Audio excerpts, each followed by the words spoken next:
तुम्हें जो अब कॉन्सेप्ट डिस्कस करने के लिए बोला जा रहा है, it is the concept of like average pressure on side walls of the vessel. Side walls of the vessel पे तुम्हें बताना है कि एवरेज प्रेशर कितना है। मतलब तुम्हारे पास ना बच्चों ऐसे है, मान लो एक जैसे एक कंटेनर है कोई,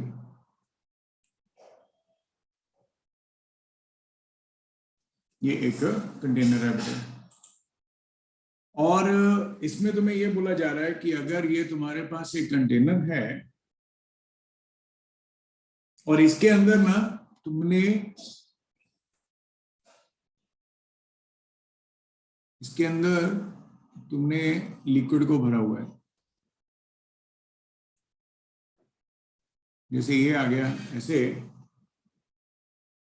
और ये कंटेनर को तुमने भरा हुआ है ऐसे, ठीक है। अरे ये पानी ऐसे भरा हुआ है, ये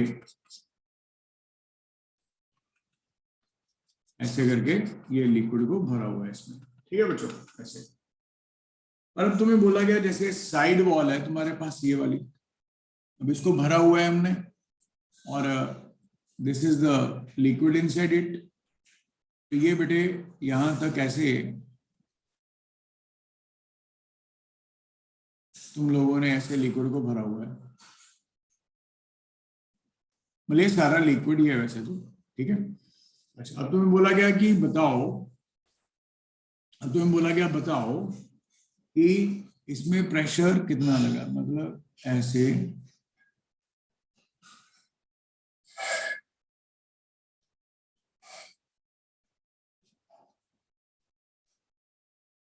मतलब ये पूरी की पूरी वॉल पे इस लिक्विड के अंदर जो पानी है, जो इस कंटेनर के अंदर पानी है, इसके कारण कितना प्रेशर लगा। तो उसको सॉल्व करने के लिए बहुत सिंपल सा पॉइंट है। मान लो बच्चों इसकी जो डेप्थ है वो h है, और मैंने तुम्हें ये चीज पहले बताई थी कि जब भी कोई भी लिक्विड जब भी कांटेक्ट में होता है वो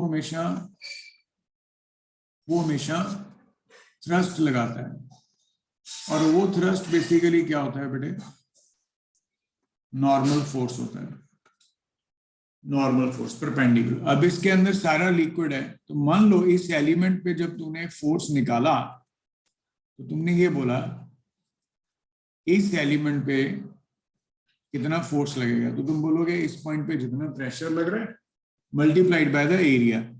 अब जब तुम एरिया लिखना चाहते हो तो मान लो बच्चों ये W तुम्हारे पास एक विड्थ है और ये जो L है ये तुम्हारे पास एक लेंथ है, और जितना लिक्विड तुमने भरा हुआ है इसके अंदर वो h है। तो इसका ये स्मॉल जो विड्थ है, क्योंकि मान लो ये जो तुम इसकी बात कर रहे हो y डेप्थ पे बात कर रहे हो, क्योंकि ये एलिमेंट जो तुमने लिया बेटे ये जो तुमने एलिमेंट लिया वो डेप्थ y तक लिया, ठीक है। अब ये y की तुम्हारे पास बेटे विड्थ आ गई dy। अब बहुत सिंपल, अब देखो, अब ऊपर से तुम एयर प्रेशर को छोड़ दो कि एयर प्रेशर नहीं लग रहा है, सिर्फ हमें average pressure on the side walls of the vessel निकालना है और ड्यू टू लिक्विड ही निकालना है, सिर्फ due to the liquid only.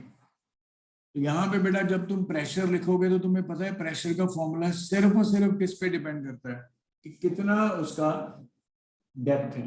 तो तुमने जो एलिमेंट दिया उसकी डेप्थ कितनी ली ऊपर से y, तो y डेप्थ है तुम्हारे पास, तो प्रेशर आ गया तुम्हारे पास, कितना आ गया प्रेशर, y रो जी आ गया बेटे। और जब तुम्हें बोला जाएगा force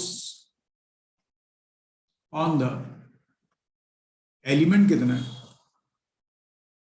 force on the element कितना है, तुम्हें ये पूछा गया फोर्स ऑन एलिमेंट कितना है, ठीक है।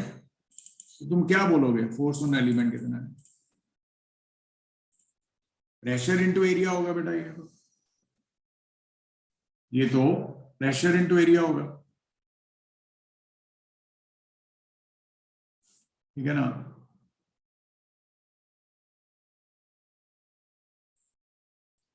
प्रेशर इंटू एरिया होगा। तो तुम इसमें फोर्स ऑन एलिमेंट क्या लिखोगे, प्रेशर और एरिया ऑफ द एलिमेंट। और प्रेशर तो P है बेटा तुम्हारे पास, वाई रो जी।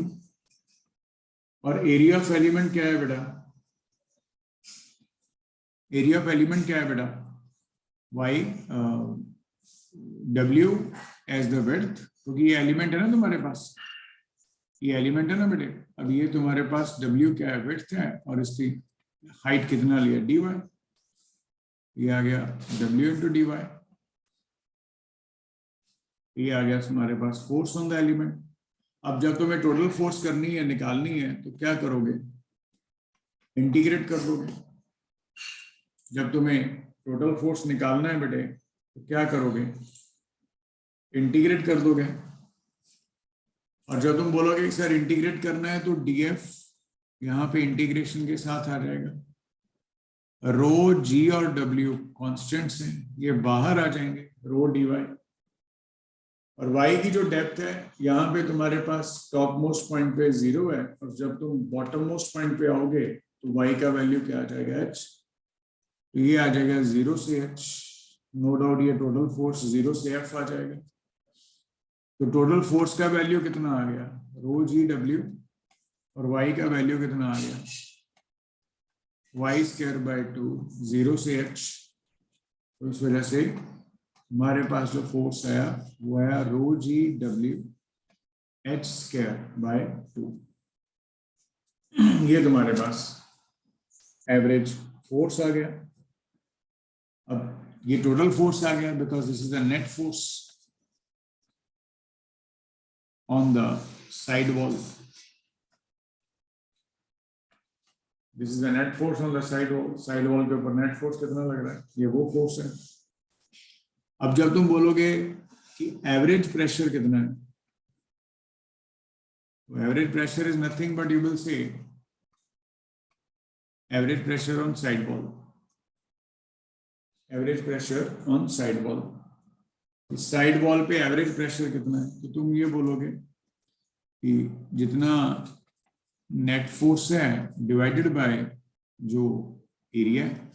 अब तुमने देखा अभी ऐसे करके हमारे पास h हाइट तक तुमने लिक्विड को फिलअप किया था, W वाज द विड्थ। ये टोटल एरिया कितना आ गया, ये आ गया WH। यहाँ पे तुमने नेट फोर्स का वैल्यू लिख दिया by 2 by area as WH। Average pressure का वैल्यू आ गया रो जी h/2। इसको याद रखना, this is the average pressure. Clear हो गया बच्चों?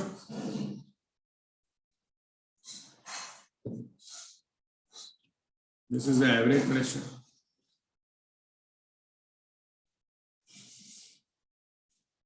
बेसिकली जब देखा जाए तो तुम्हें पता ही है कि जैसे एक कंटेनर है, इसको तुमने h हाइट तक फिलअप किया, और अगर यहाँ पे प्रेशर लिखते तो ये रो जी एच होता है। और अगर साइड वॉल्स पे तुम प्रेशर की बात करोगे, यहाँ 0 होगा, यहाँ पे नो डाउट रो जी एच होगा। तो इसका यहाँ से लेके यहाँ तक का एवरेज वैल्यू कितना आ गया, रो जी h/2। तुम कह सकते हो जितना बॉटम पे प्रेशर है उसका हाफ। इसी वजह से तुम बोल सकते हो बेटे average pressure on side wall is what, half of the pressure at base, half of the pressure at the base।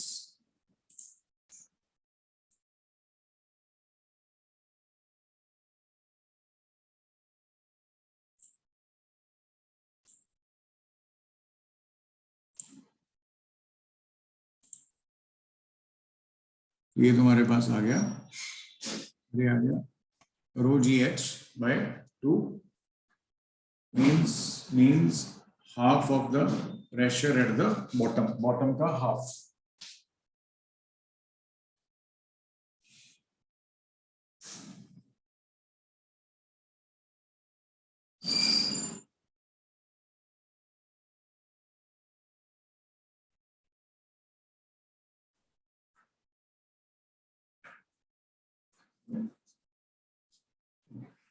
Clear हो गया?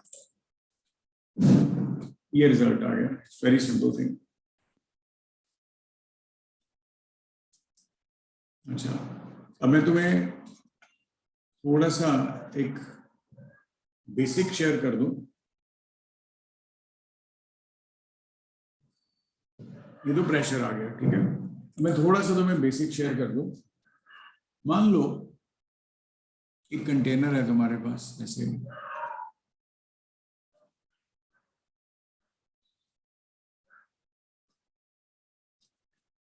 ये कोई कंटेनर है, ठीक है,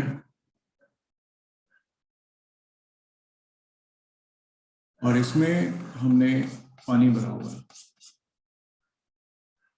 और इसका जो हाइट है वो h है, और इसका जो ये बेस है इसका एरिया a है।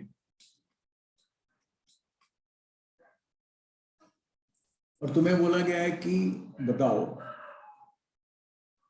कि what is the force on the side walls.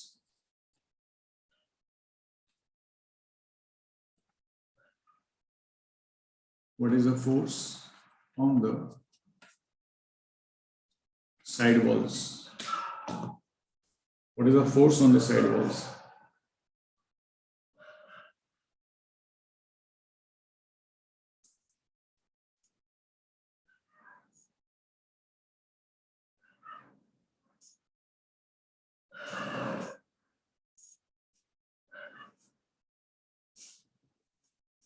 What is the force on side walls? ठीक है,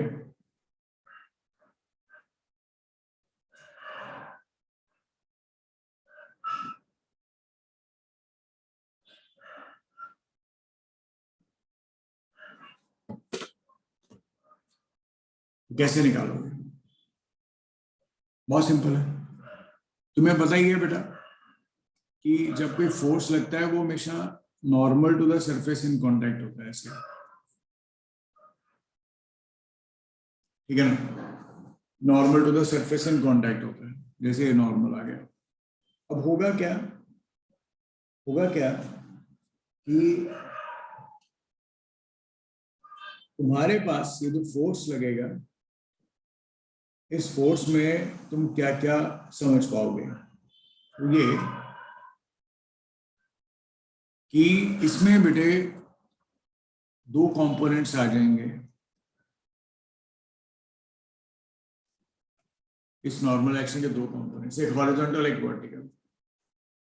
हॉरिजॉन्टल कंपोनेंट्स जो है वो कैंसिल हो जाएंगे, सिर्फ वर्टिकल डाउनवर्ड वाले आ जाएंगे। इसका नाम मैं एन बी लिख देता हूँ, और हॉरिजॉन्टल का नाम मैं एन एच लिख देता हूँ।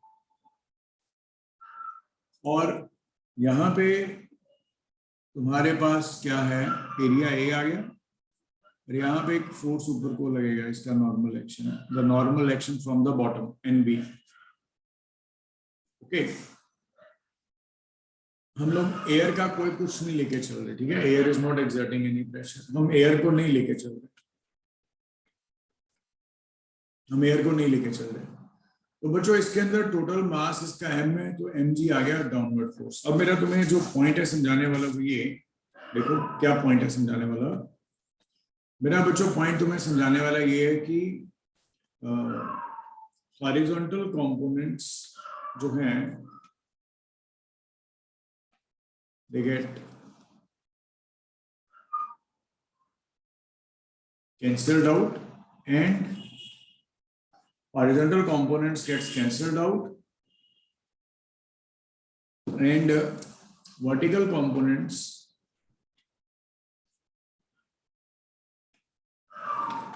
gets added up। जो वर्टिकल कंपोनेंट्स हैं वो ऐड अप हो जाएंगे, और हॉरिजॉन्टल कंपोनेंट्स जो हैं वो हॉरिजॉन्टल कंपोनेंट्स जो हैं they get cancelled out, and vertical components gets added up. अब फाइनली तुम्हारा आंसर पता क्या है, तुम्हारे पास इसमें mg तो नीचे को लग रहा है, पर एक net value of the vertical force ऊपर को लग रही है, और एक नॉर्मल एक्शन लग रहा है जो बॉटम पे है। ये दोनों एट इक्विलिब्रियम पे ये दोनों इक्वल होंगे। तो यहाँ से तुम ये कंक्लूजन निकाल रहे हो, वर्टिकल प्लस बॉटम से नॉर्मल एक्शन इज mg,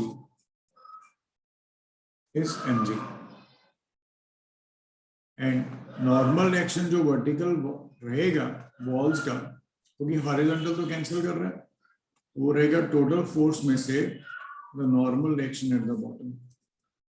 अब तुम बोलोगे सर नॉर्मल एक्शन बॉटम पे कितना आएगा, तो तुम बोलोगे total force at the bottom, एक तरह से बात हो रही है।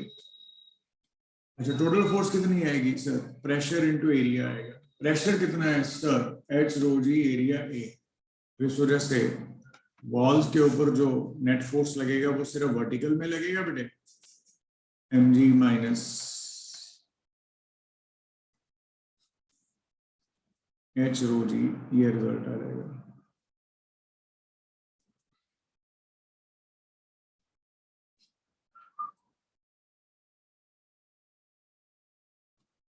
ये रिजल्ट आ जाएगा। क्लियर हो गया?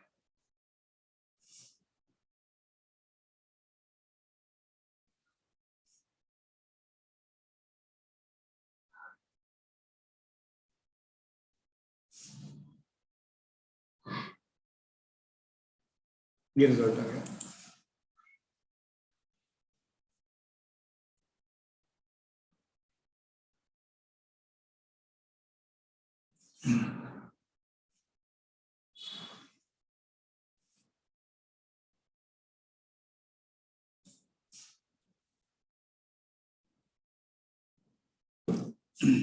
ओके, अब in the same way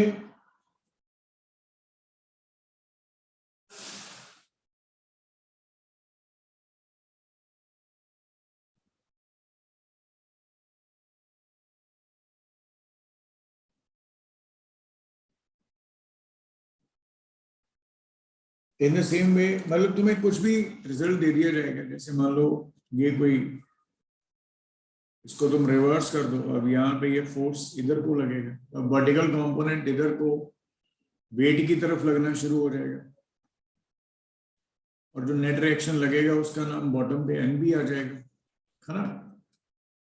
NB का वैल्यू अब वेट में तुम वर्टिकल कंपोनेंट को ऐड कर दोगे, मतलब साइड वॉल्स का जो कंट्रीब्यूशन होता है वो बहुत मैटर करता है, इसको याद रखिए हमेशा।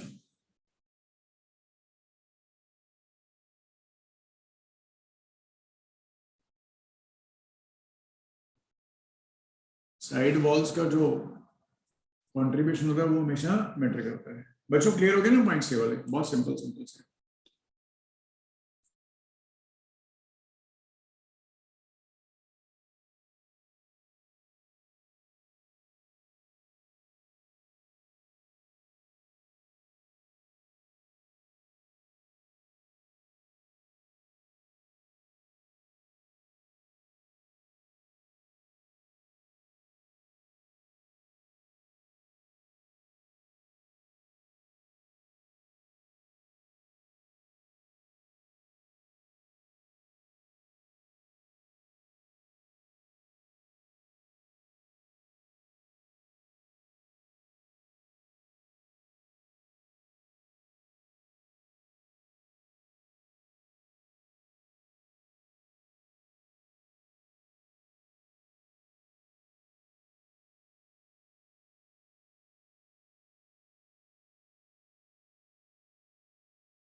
ओके, तो ये हमारे पास था फ्लूइड्स के कॉन्सेप्ट में रिलेटेड कि इसको हम लोग कैसे कंसिडर करते हैं, ठीक है। ओके, अब मैं तुम्हें एक और क्वेश्चन शेयर करता हूं, उसको बहुत ध्यान से पढ़ना। देखिए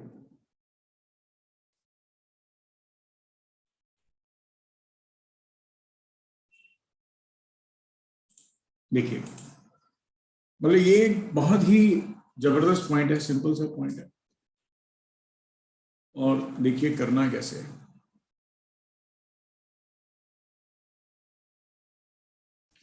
देखिए अब एक पॉइंट तुम्हें आता है, इसमें का नाम है आर्किमिडीज प्रिंसिपल, इसका नाम है आर्किमिडीज प्रिंसिपल। अब होता क्या है आर्किमिडीज प्रिंसिपल? ये क्या होता है कि a body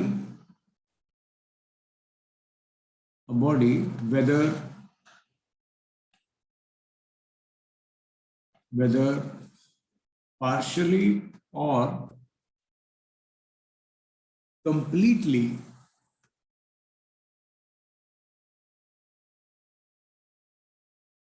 submerged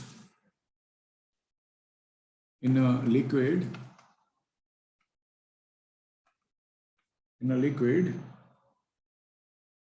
a fluid,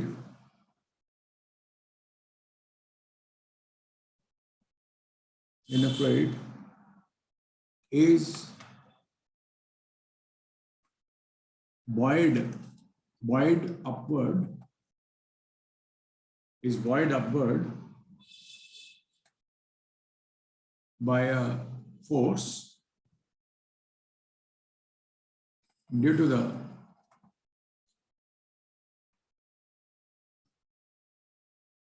fluid pressure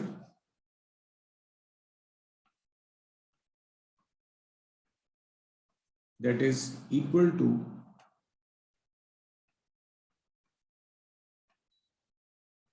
the weight of the displaced liquid,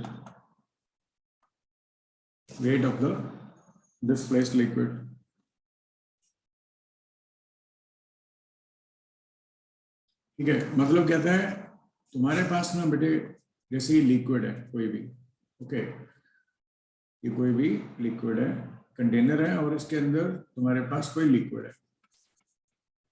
हुआ क्या, तुमने इसमें बॉडी को डाल दिया ऐसे करके। जब तुमने इसमें बॉडी को डाल दिया, ग्रेविटी नो डाउट तुम्हारे पास नीचे को लग रहा है, तो जब तुमने बॉडी को डाल दिया तो क्या हुआ, ये जो लिक्विड था ये डिस्प्लेस हो गया, जिसकी वजह से ये अब नया लेवल बन गया, न्यू लेवल। जब पहले तुमने इसमें बॉडी को नहीं डाला था तो इसमें मान लो लिक्विड का लेवल इतना था, मतलब इससे नीचे था। जैसे लिक्विड ये बॉडी को ड्रॉप किया तो लिक्विड का लेवल यहाँ से यहाँ चला गया और ये फाइनल लेवल आ गया, न्यू लेवल आ गया, ठीक है। अब हुआ क्या, आर्किमिडीज प्रिंसिपल ये कहता है कि जब भी तुम किसी बॉडी को पार्शियली या फुली सबमर्ज करते हो तो नो डाउट हर बॉडी की एक टेंडेंसी होती है नीचे को जाने की, बिकॉज ऑफ ग्रेविटी mg। पर जब तुम इस बॉडी को लिक्विड में डाल देते हो, ये बड़ी इंपॉर्टेंट चीज है, जब इस बॉडी को तुम लिक्विड में डाल देते हो तो क्या बोला जाता है कि ये जो लिक्विड है, ये जो पोर्शन इसके अंदर है, ये वाला लिक्विड है, मतलब ये डिस्प्लेस्ड लिक्विड है, तो इस पे एक फोर्स लगेगा ऊपर को। पर ये कौन सा फोर्स है, बॉयड फोर्स, बॉयड फोर्स इसका नाम बॉयड फोर्स है, इसका नाम। इसके ऊपर बॉयड फोर्स लग रही है और ये जो बॉयड फोर्स है तुम्हारे पास, ये नो डाउट mg के बराबर है एट इक्विलिब्रियम, या you could say when the body is floating, मतलब ये when the body is floating then buoyant force is acting at this point. Is it clear? मतलब तुम इसको और अच्छे से समझना चाहते हो तो तुम ऐसे समझ लो, मान लो ये लिक्विड था, तुमने क्या किया, इसमें से ये पोर्शन को, लिक्विड के पोर्शन को बाहर निकाल दिया। Obviously it is not possible. तो मान लो जब तुमने बाहर निकाल दिया तो ये एम्प्टी स्पेस आ गया। अब तुमने इसको एम्प्टी स्पेस को फिल अप करना है, ऑब्वियस ही बात है। तो जब तुम इसको फिल अप कर दोगे उसी लिक्विड के साथ दोबारा से इसी शेप में, तो क्या होगा, लिक्विड के लेवल में कोई भी फर्क नहीं आएगा, ना ये ऊपर जाएगा ना ये नीचे आएगा। पर जैसे ही तुमने कुछ ऐसा डिस्प्लेस किया कि तुमने इसमें के अंदर तुमने ज्यादा लिक्विड इंट्रोड्यूस कर दिया, तो क्या हुआ, वो लेवल बढ़ गया पहले से, राइट। या तुमने ऐसे किया कि बाहर से कोई बॉडी को रखा, जब बॉडी को रखा तो बॉडी ने लिक्विड को डिस्प्लेस किया, तो लिक्विड का लेवल ऑब्वियस है बढ़ गया। जैसे तुमने बड़ी फेमस एग्जांपल्स होती हैं, तुम देखते हो जब हम ठंडा पानी पीते हैं उसमें आइस को डालते हैं, पर जब आइस नहीं डाली किसी ने, जब किसी ने आइस नहीं डाली होती तो मान लो लिक्विड का लेवल इतना है, पर जैसे ही आइस को डाल दिया तूने, जैसे ही आइस को डाल दिया तूने, तो क्या हुआ, यहाँ पे आइस आ गया, ऐसे करके यहाँ पे आइस आ गया, तो लिक्विड का लेवल आइस डालने के बाद बढ़ गया, आइस डालने के बाद लिक्विड का लेवल बढ़ गया, ठीक है। So this concept is called as the Archimedes principle and the concept of buoyant force. Now let me tell you one more point, very important point. What is that? कि जो buoyant force होती है, जो तुम्हारे पास buoyant force होती है, it always acts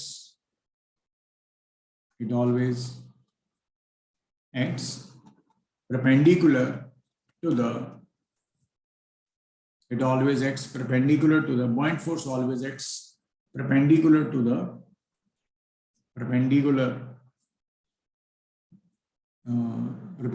the body also, but it always acts at the center of the displaced liquid, जो displace liquid का सेंटर है उस पर लगती है। मैं तुम्हें एग्जांपल शेयर करता हूँ, तुम्हें और अच्छे से क्लियर होगा। जैसे मान लो ये बॉडी है कोई, यहाँ पे तुमने इसको लिक्विड में डाला, ठीक है। अब तुम ध्यान से देखो, मान लो ये टोटल हाइट इसकी h है और ये तुम्हारे पास यहाँ पे ये y है, तो ये y आ गया इसका सिमेट्रिकल पॉइंट, तो y के मिडल पॉइंट पे, ठीक है।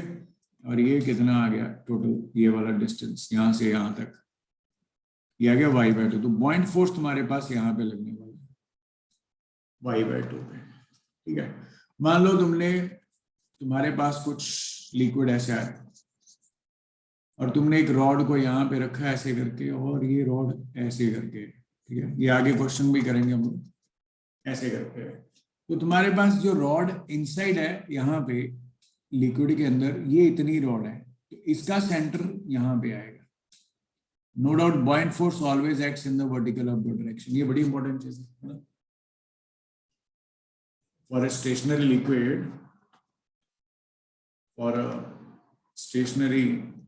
liquid, buoyant force always act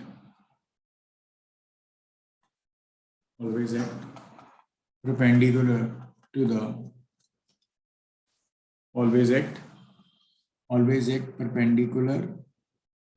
to the free surface।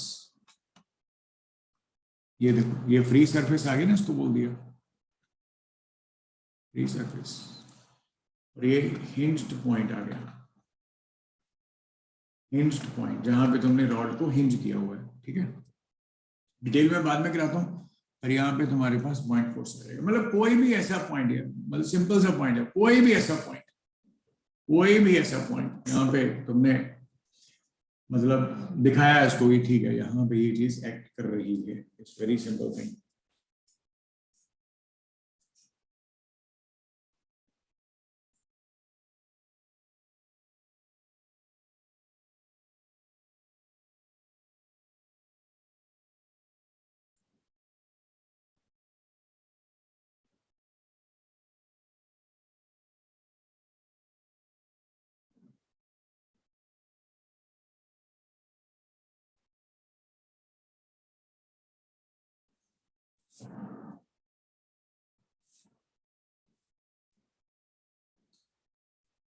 Okay,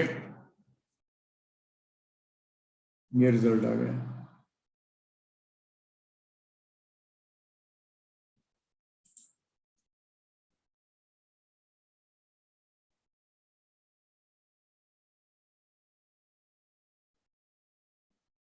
Okay, now let me prove this result कि buoyant force कैसा लगता है, वो तो तुम्हें मैंने शेयर कर दिया, let me prove this thing now कि what is the magnitude of the buoyant force? What is the magnitude of the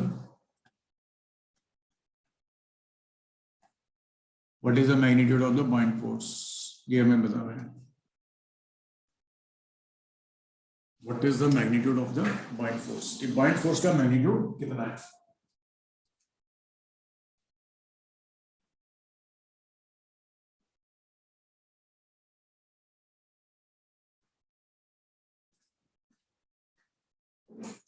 ठीक है, अब देखो करना कैसे है.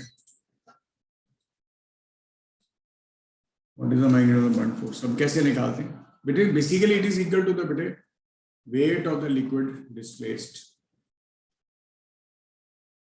Weight of the liquid displaced. Weight of the liquid displaced के ऊपर होता है ये, ठीक है? Weight of the liquid displaced. ये कितना liquid displace हो चुका है? कितना liquid displace हो चुका है? ये उसके बराबर होता है हमेशा.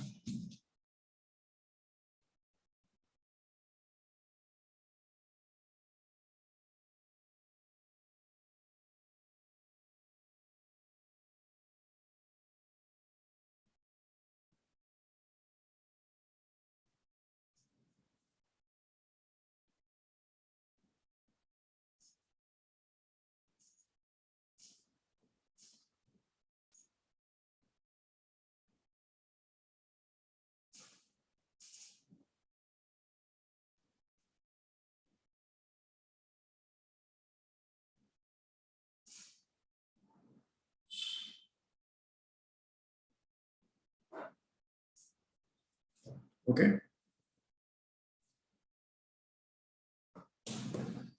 अब देखो करना कैसे है बच्चों. देखिए सॉल्व करने का मेथड क्या है मैं तुम्हें बता दूं. बहुत सिंपल है, कोई जबरदस्ती वाला काम नहीं है इसमें. बहुत सिंपल मेथड क्या है ये देखते हैं. तुम्हारे पास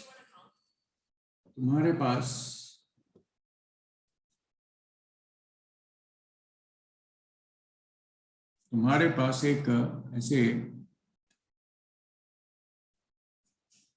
ऐसे तुम्हारे पास एक सरफेस है और इसमें तुमने एक सिलेंडर रखा. एक सिलेंडर, मान लो तुमने ये एक इमेजिनरी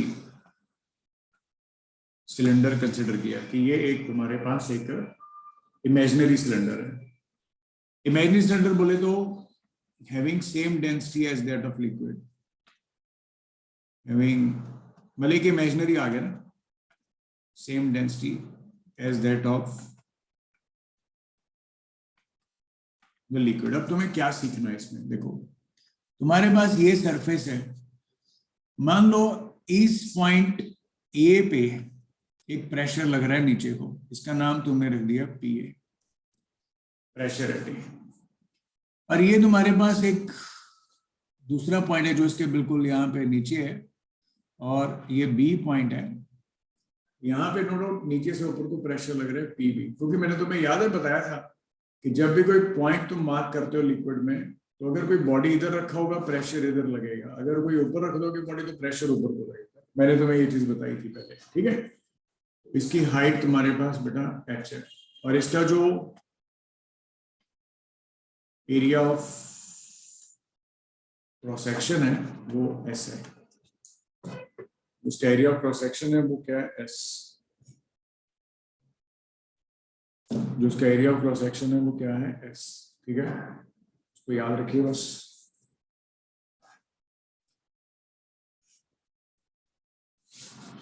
इसका एरिया ऑफ क्रॉस सेक्शन क्या है? एस. और इसकी वैल्यू को तुम्हें इसे देखना. अब देखो करना क्या है.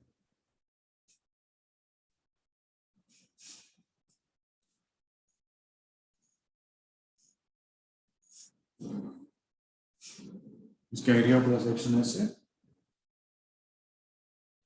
अब देखो करना क्या है. अब इमेजिनरी सिलेंडर है बेटे, इसका मास mg, वेट तो इसका नीचे को लग रहा है, तो तुम देखोगे कि एट इक्विलिब्रियम बेटा तुम्हारे पास इस सिलेंडर पे एक फोर्स नीचे से ऊपर को लग रहा है, जो प्रेशर एट बी और एरिया एस है, और एक फोर्स ऊपर से नीचे को लग रहा है, pressure at A, area S, दोनों का एरिया सेम लिया और mg लग रहा है नीचे को। तो इक्विलिब्रियम पे ये दोनों फोर्सेस इक्वल होंगे। Pb into S is a vertical upward force and pressure at A into S plus mg. अब m क्या होगा? m is the mass of cylinder.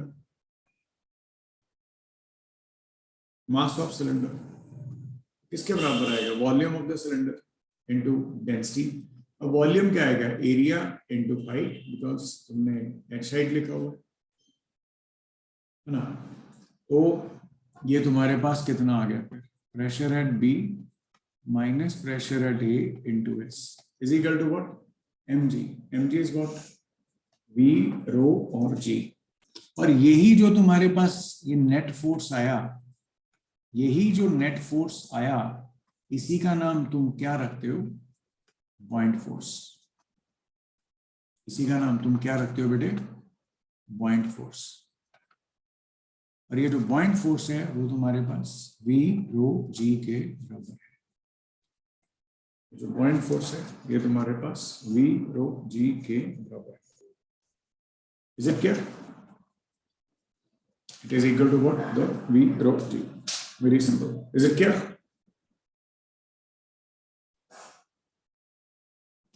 बच्चों क्लियर हो गया ना पॉइंट ये वाला? बहुत सिंपल। यू कैन सी ये तुम्हारे पास नेट पॉइंट फोर्स आ गया, दोनों के बीच में डिफरेंस। ठीक है। अब कई बार तुम्हें क्वेश्चंस कुछ ऐसे दिए जाते हैं, ये तुम्हारे पास एक स्प्रिंग बैलेंस है ऐसे, और तुमने एक बॉडी को हैंग किया। ऑब्वियसली जब बॉडी को हैंग किया तो इसकी कुछ रीडिंग होगी। अब तुमने क्या किया? तुमने इस बॉडी को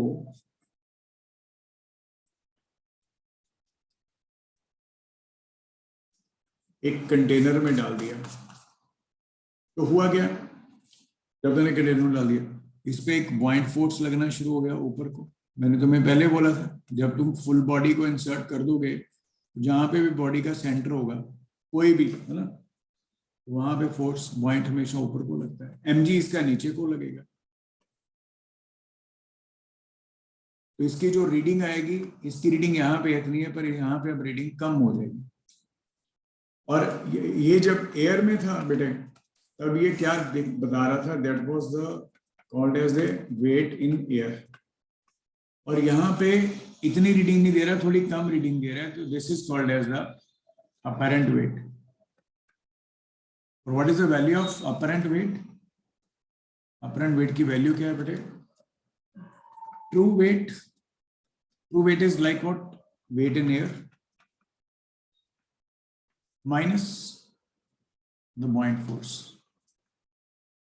Apparent weight is equal to true weight minus the point force. ये रिजल्ट है इसका।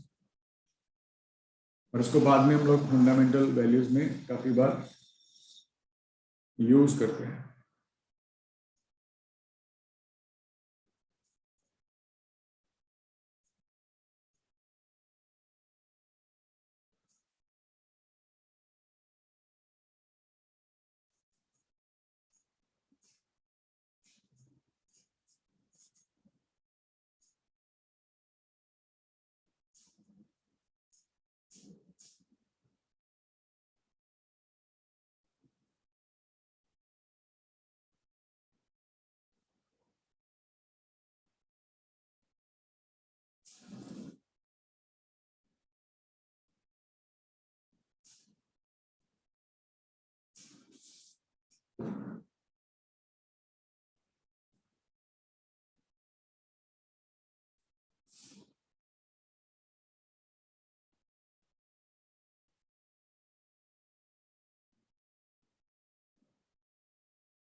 ओके।